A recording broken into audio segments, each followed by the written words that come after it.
My cousin Braden dropped out of college and joined a gang. It shocked everyone. When he asked to crash at our place, I hesitated. Evelyn, my wife, convinced me he's family. But 2 weeks in, Braden stumbled in drunk, yelling at Evelyn for touching his laundry.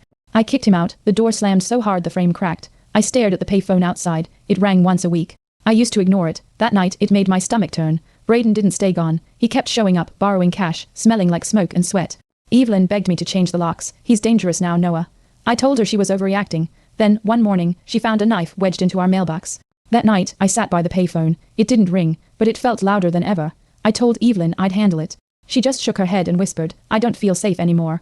One night, Evelyn called sobbing. Someone broke in. She gasped. I rushed home. The place was trashed. TV gone, drawers pulled out, windows shattered.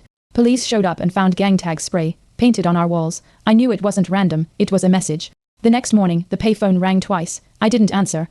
I knew Braden's world had just collided with ours, for real. I confronted Braden behind the gas station. "You brought them to my house," I shouted. He just smirked. "They don't care about you, unless you make it worse." I punched the wall next to his head. He flinched. "Get out of our lives." He walked away without looking back. That night, Evelyn packed a bag. "If he stays in town, I'm staying with my sister," she said quietly. 2 nights later, someone set fire to Braden's old car in our driveway. Flames lit up our living room. I grabbed the hose, yelling for Evelyn to call 911. Neighbors rushed out. A cop pulled me aside later. "They're warning you, not him." I stared at the melted payphone across the street.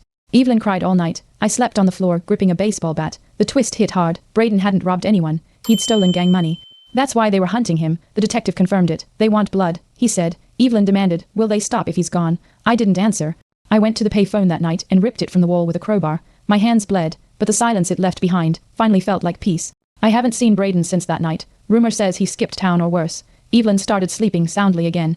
The payphone was replaced with a lamppost. I told myself I'd protect my home, no matter what. Family doesn't mean sacrifice without limits. Sometimes the only peace comes after letting go.